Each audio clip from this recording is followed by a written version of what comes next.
Assalamualaikum warahmatullahi wabarakatuh. Baik, sekarang kita akan sama-sama menyimak pemaparan guru gembul yang sungguh luar biasa di Rabitatul Alawiyah. Ini baru guru gembul, belum Kiai Haji Imaduddin Utsman Al-Bantani.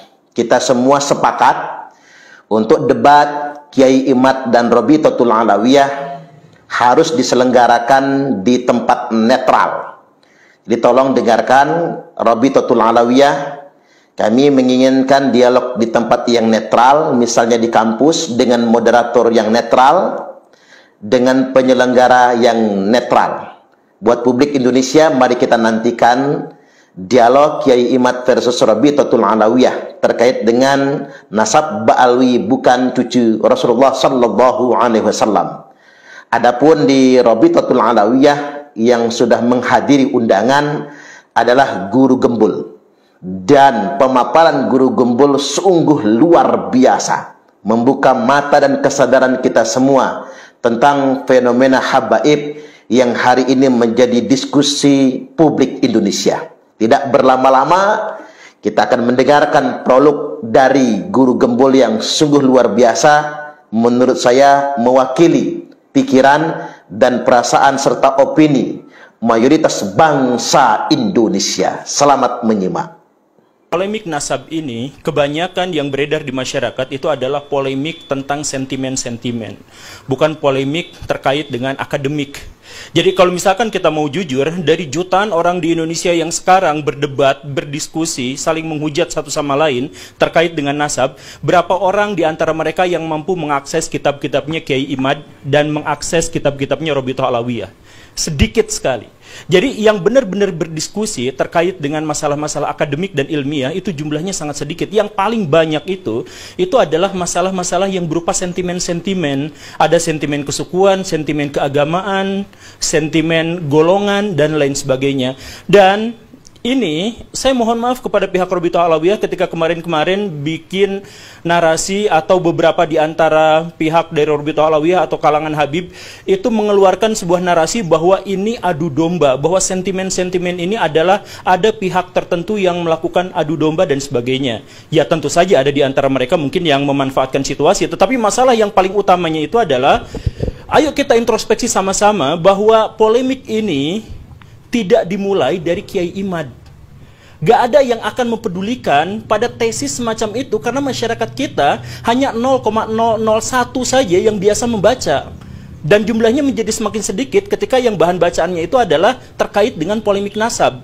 Itu sedikit sekali. Yang Kiai Imad jangan dipahami sebagai orang yang pertama kali memunculkan polemik, dan jangan dianggap sebagai orang yang mengadu domba antara orang-orang NU misalkan, antara orang-orang Islam, bukan. Tapi beliau itu adalah orang yang menjadi pionir dari studi akademis. Jadi polemik ini munculnya dari mana? Saya mohon maaf, dari orang-orang habaib. Coba misalkan saya berdiri, kamera tetap masuk ya. Saya ingin menyatakan seperti ini. Sebelum tahun 2000-an, habaib di Indonesia itu sudah ada. Orang-orang yang mengaku sebagai keturunan Nabi itu sudah ada. Dan profesi mereka sangat bervariasi. Status sosial mereka juga bervariasi. Ada dari tukang jualan parfum sampai menteri luar negeri. Indonesia punya yang levelnya habaib. Dan tidak ada kerusuhan, tidak ada polemik di antara itu semua. Yang tiba-tiba muncul adalah, saya mohon maaf ya, di awal reformasi muncul Pak Habib Rizik dengan FPI-nya. Pak Habib Rizik itu latarnya sebenarnya dari NU, tapi entah bagaimana ceritanya, di situ sudah mulai ada kisruh dengan NU yang lain. Ada FPI versus Banser. Kemudian ada kerusuhan, ada serangan di sini dan di sana dan sebagainya. Nah, ini memunculkan apa? Di antara kaum muslimin itu memunculkan satu pikiran bahwa saya tuh gak setuju dengan Habib Rizik, saya tuh gak setuju dengan gerakan-gerakannya yang radikal, saya tuh gak setuju ketika kaum muslimin terlibat dalam percekcokan yang begini dan begitu. Banyak di antara kaum muslimin yang tidak setuju itu, tapi kemudian apa? Mereka tidak berani melawan, tidak berani menentang karena itu kan Habib.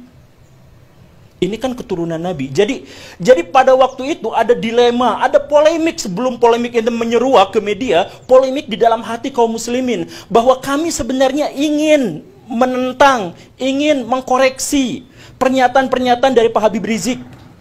Tapi kami gak berani karena itu adalah keturunan Nabi. Jadi di sini ada penghormatan yang sangat besar terhadap kaum muslimin, terhadap nabinya, terhadap junjungannya. Tetapi di sisi lain ada orang yang mengklaim ini adalah keturunan Nabi dan kontroversial. Kita nggak bahas dulu soal apakah Pak Habib Rizik itu benar atau salah. Kita nggak bahas itu. Kita bahas bahwa Pak Habib Rizik memunculkan polemik pada waktu itu terkait dengan masalah toleransi, terkait dengan masalah FPI, terkait masalah hal yang semacam itu. Dan setengah dari kaum muslimin, anggaplah ya, data kasarnya adalah setengah dari kaum muslimin kemudian tidak setuju dengan ini, tapi mereka tidak melakukan apa-apa.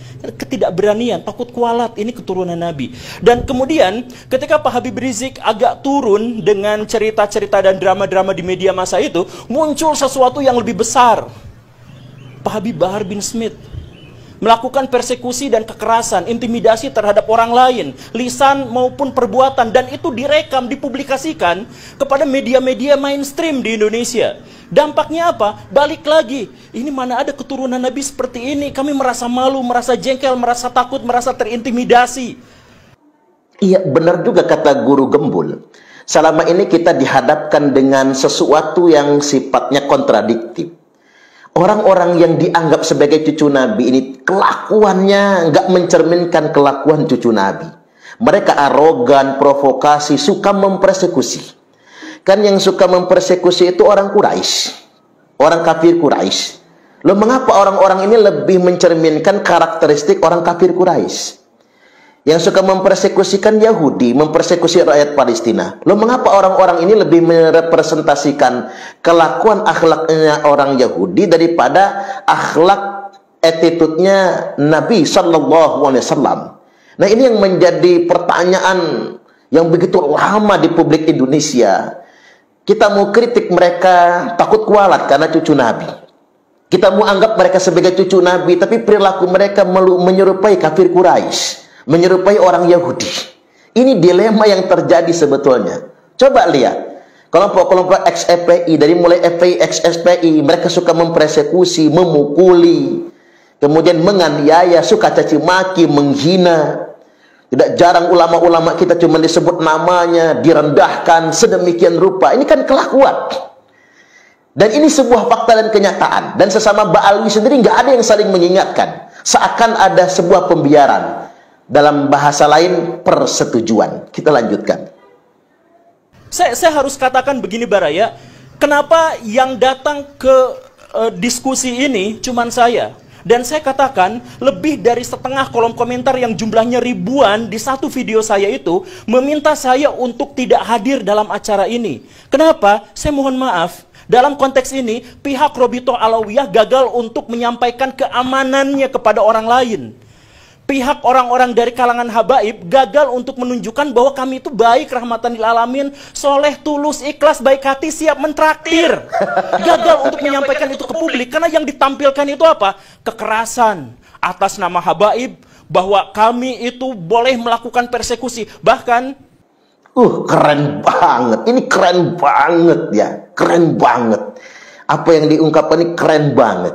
Orang kalau melihat Ba'alwi itu tidak merasa nyaman dan tidak merasa damai.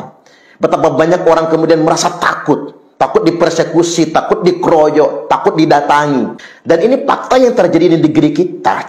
Bahkan mohon maaf, acara di UIN Wali Songo Semarang itu diminta oleh Polri untuk dibatalkan. Sampai untuk dibatalkan. Itu gara-gara ada sinyalemen akan ada kerusuhan dari suatu pihak yang akan merusak acara tersebut. Bayangkan, orang kalau sudah bicara tentang Ba'alwi, sudah berbicara tentang ex-SPI, yang dipikiran orang adalah kekerasan, intimidasi, kerusuhan. Sampai-sampai kemudian aparat penegak hukum nggak mau main-main. Karena ini jelang pelantikan presiden, nggak mau terjadi sesuatu yang tidak diinginkan. Artinya, baik pemerintah maupun publik Indonesia, dalam tanda kutip menganggap kelompok-kelompok ini adalah sebuah ancaman. Sesuatu yang mungkin akan mengakibatkan kerusuhan. Sampai segitunya. Ini yang terjadi di negeri kita. Kita lanjutkan. Gagal untuk menyampaikan itu ke publik karena yang ditampilkan itu apa? Kekerasan atas nama habaib, bahwa kami itu boleh melakukan persekusi. Bahkan Pak Habib Bahar bin Smith di pengadilan, Ketika beliau sedang diadili, kemudian ada saksi, dan kemudian beliau mengatakan, kamu tahu nggak siapa saya? Saya adalah keturunan Nabi. Kalau kakek saya begini, kamu tahu kakek saya seperti ini, kenapa kamu memberatkan? Kamu membuat kesaksian yang memberatkan pada saya. Itu kan sebenarnya menyakiti kaum muslimin. Itu sebenarnya menyakiti kaum muslimin. Keren banget kalimat ini. Itu sebetulnya menyakiti mayoritas umat Nabi yang ada di bangsa ini. Semua umat Nabi yang dicintai oleh Nabi tersakiti gara-gara perkataan ini. Keren banget, keren banget. Ungkapan ini keren banget. Ketika ada cucu-cucu Nabi dalam tanda kutip bersikap arogan, memaki-maki, dalam darah aneh mengalir darah Rasulullah. Muhammad itu kakek ente apa kakek aneh? Semua umat Nabi yang mendengar ini tersakiti gara-gara perkataan ini. Ini keren, keren sekali. Karena ada orang yang melakukan kekerasan atas nama Nabi, diadili tapi minta privilege. Siapa yang melakukan itu? Golongan habaib. Kalau misalkan kemudian tiba-tiba muncul bahwa kami sekarang sedang diadu domba antara kelompok ini dengan kelompok itu, bukan. Mungkin ada adu domba, tapi itu belakangan. Munculnya itu dari mana? Dari keresahan kaum muslimin, karena melihat di satu sisi kami mencintai, demi Allah kami mencintai Nabi.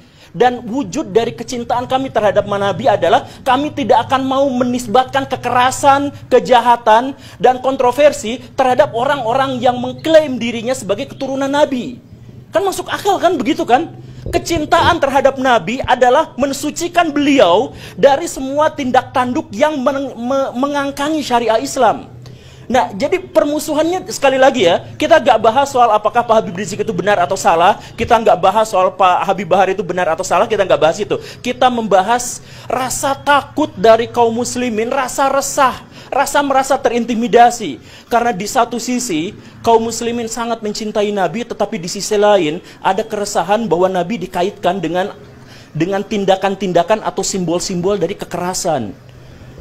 Itu rasa sakit hati itu belum terobati sampai akhirnya muncul di video Pak Habib Bahar yang sangat kontroversial itu, kakinya diciumin oleh santri-santri yang ngantri jalan bebek. Coba rasakan betapa sakit hati dan marahnya kaum muslimin.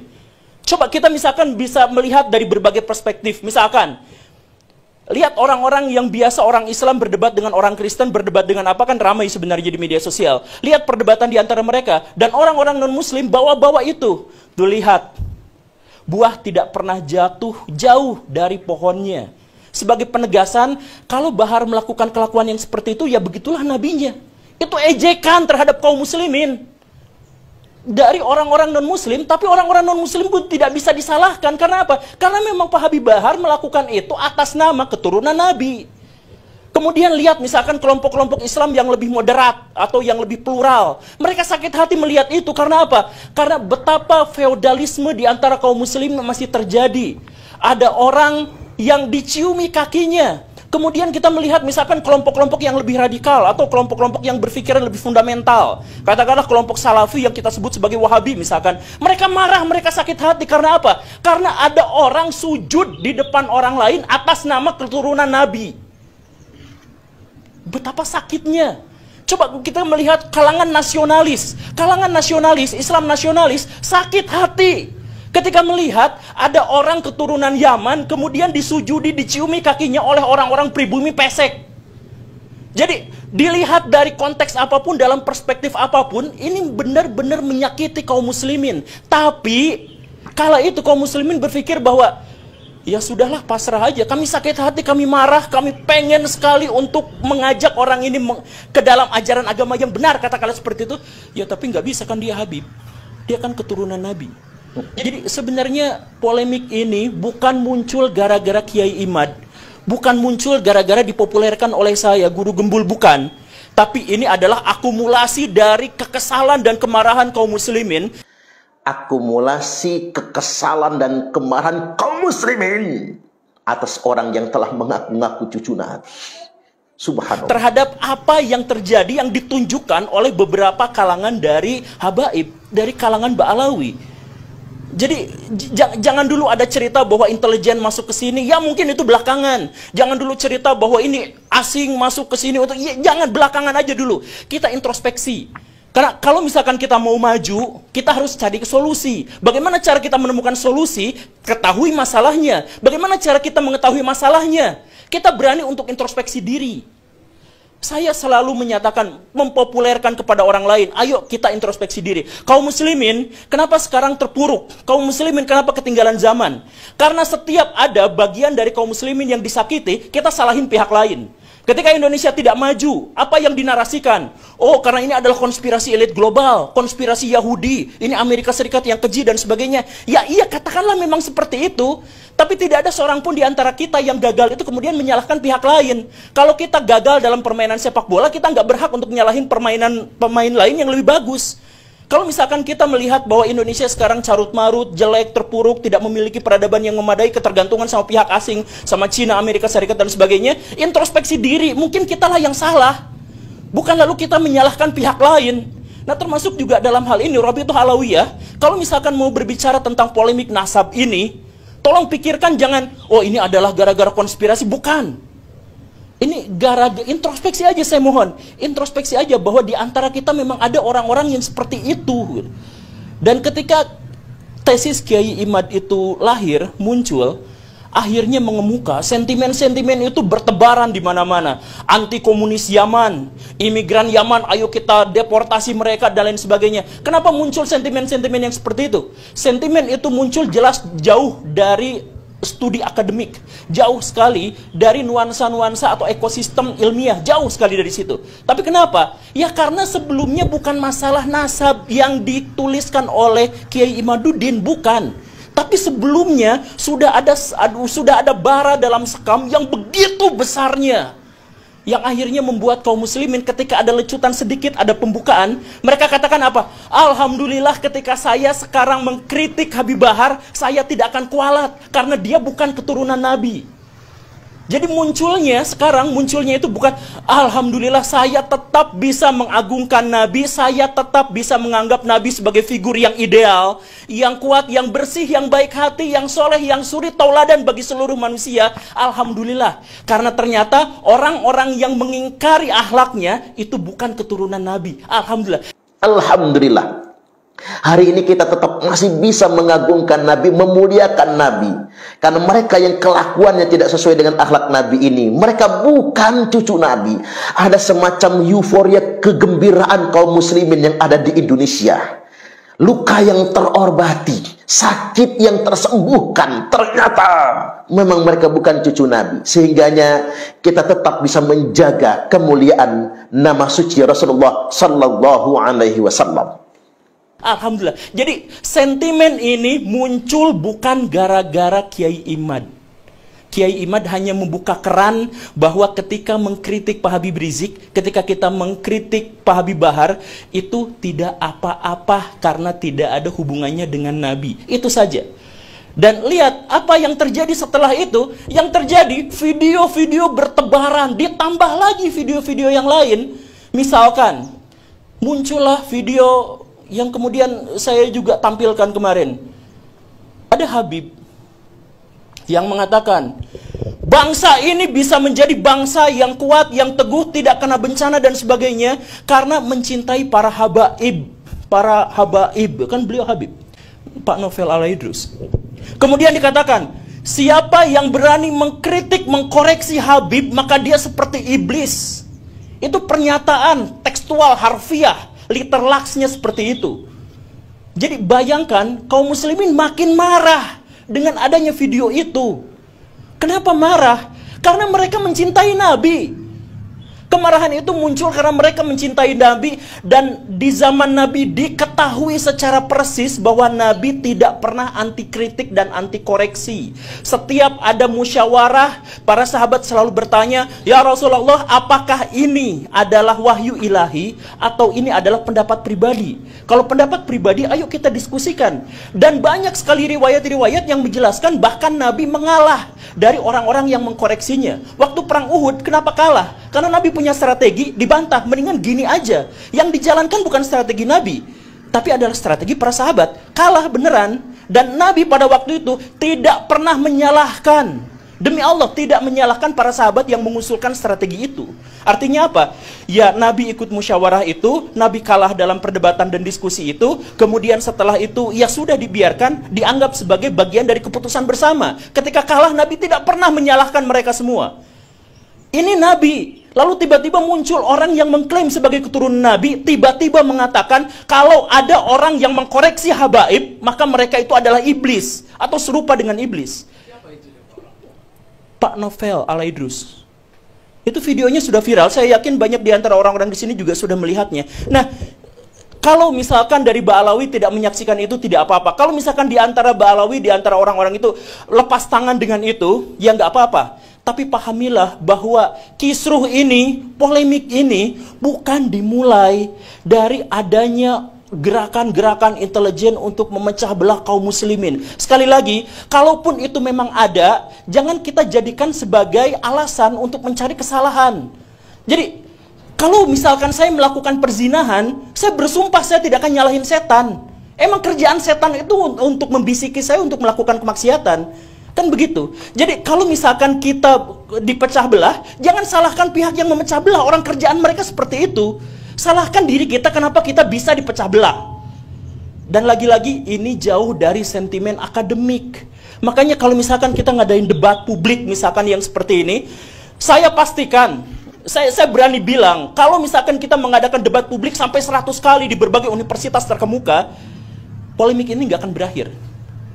Satu-satunya cara untuk mengakhiri adalah, yuk introspeksi sama-sama, hentikan narasi-narasi di media sosial terkait dengan privilege dan penghinaan terhadap orang-orang yang dianggap suci dan orang-orang yang dianggap bersih di Indonesia di luar Ba'alawi. Coba, misalkan Baraya di sini, saya minta maaf, tapi coba langsung rasakan bagaimana sikapnya ketika ada orang yang mengatakan seperti ini. Sorbannya kiai-kiai itu derajatnya ada di bawah kaki dari Habib. Bahkan ketika Habib itu penzina, tukang narkoba, tukang mabok. Ada narasi seperti itu disebutkan, dipopulerkan oleh kalangan mereka sendiri. Jadi ketika polemik ini mengemuka, mereka langsung ngomong, jangan tetap jangan kritik habaib, karena sorbannya, pecinya kiai-kiai itu derajatnya lebih rendah daripada kakinya Habib-Habib Ba'alawi itu yang tukang narkoba, yang tukang zina, tukang maksiat. Coba, orang kampung belajar Iqra. Orang kampung waktu kecil itu belajar tentang akidah, belajar tentang sejarah dari ustadz, dari kiai yang sangat mereka cintai. Lalu ada cerita bahwa kiai mereka derajatnya di bawah kaki habaib tukang narkoba. Rasakan bagaimana sakit hatinya mereka ketika mendengarkan narasi yang seperti ini. Bahwa kemudian Habib terbodoh itu 70 kali lipat lebih mulia daripada Habib terbodoh itu 70 kali lipat lebih mulia daripada kiai-kiai. Coba kalau misalkan kita ikut pengajian, kita ketemu sama orang yang kita salim tangan karena menganggap ilmunya luar biasa, memberikan kontribusi kepada kehidupan kita, memberikan pencerahan kepada kita, lalu dikatakan bahwa mereka itu nggak seberapanya dibandingkan dengan Habib paling bodoh. Bisa nggak merasakan penderitaan dan sakit hati yang luar biasa dari situ? Dengan sakit hati yang besar itu, maka debat-debat kayak gini anfaedah. Karena apa? Yang dibangun bukan studi akademik, bukan. Tapi sentimen-sentimen sejak awal. Bayangkan kemudian ada ulama-ulama Nusantara yang harus cium tangan, cium kaki terhadap Habib-Habib yang berjejer duduk di sofa dengan begitu megahnya. Kalangan nasionalis sakit hati, kalangan tradisional sakit hati, kalangan fundamentalis sakit hati, mau yang liberal sakit hati, yang radikal juga sakit hati melihat fenomena semacam ini. Jadi please lah, saya demi Allah, atas nama Allah saya katakan bahwa saya datang ke sini untuk menghentikan polemik ini. Saya berharap saya bisa. Tapi untuk menghentikan polemik ini bukan dengan debat, bukan dengan diskusi. Tapi ayo kita sama-sama hentikan yang seperti itu. Kemudian kemarin Pak Fikri Syahab mengatakan kepada saya bahwa kami sebenarnya lepas tangan terhadap kelompok-kelompok habaib yang seperti itu. Karena kami adalah ormas penulis nasab saja. Dan kami tentu saja tidak memiliki otoritas untuk ngurusin apa yang mereka katakan dan apa yang mereka perbuat. Misalkan seperti itu. Ya kalau memang seperti itu, sampaikan kepada publik, bukan kemudian melakukan pembelaan-pembelaan. Kalau misalkan kemarin Pak Haji Roma Irama mengatakan bahwa saya pernah ditawari sertifikat habaib, bukan dicaci maki. Kenapa tiba-tiba muncul di media-media itu, ini orang yang sudah sepuh, ini orang yang sudah ini, tapi kenapa malah seperti ini, su'ul khotimah dan sebagainya? Bukan. Jujur saja, kalau misalkan kita mau tahu, pencatatan nasabah Alawi itu sangat rapihnya itu pas zaman Pak Taufik Asgaf sekarang kan. Sebelum itu kan masih banyak yang gonjang-ganjing kesana-kesini. Bahkan Mbak Alawi sendiri pernah memergoki ada beberapa orang yang menjual sertifikat nasabah itu kan. Nah itu kan harusnya memang diakui dan kemudian mengatakan, oke, kami akan melakukan hal yang lebih baik lagi terhadap pencatatan nasabah ini. Bukan justru malah mencaci maki, marah-marah di media sosial terkait dengan masalah yang seperti ini. Ini justru akan memperkeruh. Sekarang Mbak Alawi musuhnya jadi banyak. Dan mereka bukan hanya banyak, mereka banyak marah ketakutan di sisi yang lain. Sehingga apa? Kemarin waktu ada pertikaian di Karawang atau Tangerang itu yang kiai katanya digebukin sama kelompok Ba'alawi, sama kelompok Habib. Itulah yang akhirnya menyebabkan Robitoh Alawiyah dianggap begitu mengerikannya. Pak Guru Gembul, please lah, saya punya firasat buruk, jangan berdebat datang ke mereka. Mau menang, mau kalah, tetap genjur, bonyok mukanya. Jangan salahkan mereka. Demi Allah, jangan salahkan orang yang menyarankan itu, karena sudah ada wujudnya. Sudah ada kiai dan banser yang memang digebukin. Sama siapa? Sama habaib. Sama orang-orang muhibin. Itu memang nyata, itu memang benar. Dan itu divideokan dan viral, dan banyak orang yang menyaksikan. Jadi, sekali lagi, ketika sekarang Mbak Alawi, ketika habaib di Indonesia itu digonjang-ganjing dengan begitu banyak isu, please, introspeksi diri. Dengan cara itulah kita bisa menghentikan polemik.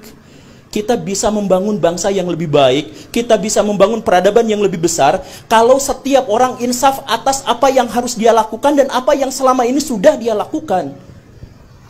Saya yakin semuanya baik-baik saja. Ketika saya misalkan datang dan ketemu dengan Gus Wafi secara langsung, kok orangnya lucu ya? Dengan Pak Syahab, lah kok orangnya ramah ya? Kenapa gak seperti bayangan saya sebelumnya? Nah, jangan salahkan bayangan saya sebelumnya karena apa? Ya karena memang sudah terjadi seperti itu.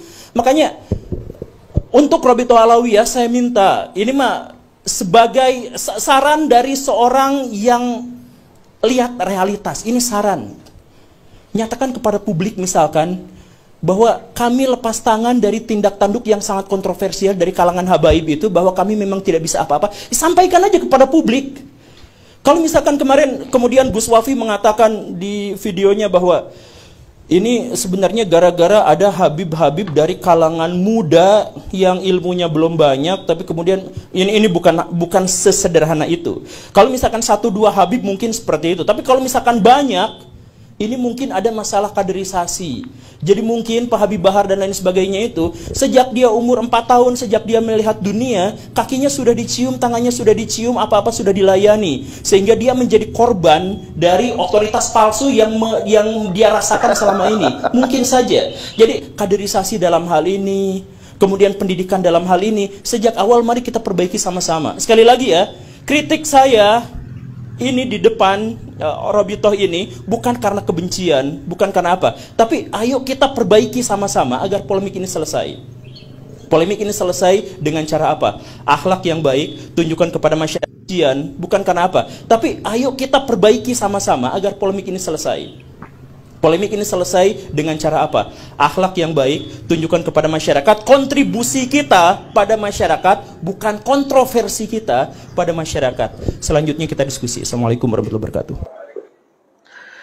Ini sungguh luar biasa. Hari ini Robitoh Alawiyah, para habaib diceramahi oleh Guru Gembul. Mudah-mudahan ini bisa diputar ulang, didengarkan kembali ceramah yang sungguh luar biasa. Buat para muhibbin juga saya sarankan untuk mendengarkan ceramah ini. Inilah suara hati yang sesungguhnya. Guru Gembul telah merepresentasikan suara hati sebagian publik Indonesia. Dan memang tetap kita nantikan dialog sesungguhnya Robitotul Alawiyah dengan Kiai Haji Imaduddin Utsman Al-Bantani. Tentunya usul dari kami diselenggarakan oleh pemerintah, didanai oleh pemerintah, di tempat yang netral, misalnya kampus, dunia akademis, dengan moderator yang netral, dan dijaga kekuatan penuh aparat penegak hukum. Dari TNI Polri pun dilibatkan.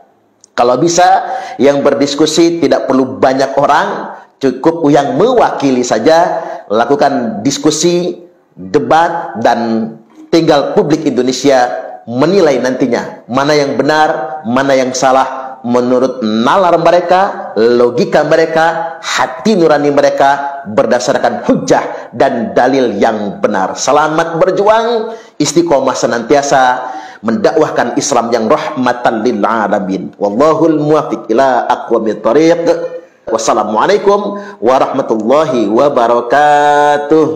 Kami adalah Laskar Sabilillah, pecinta wali songo dan para anbiya, pewaris peradaban Islam di Nusantara, hingga berkibar bangsa Indonesia.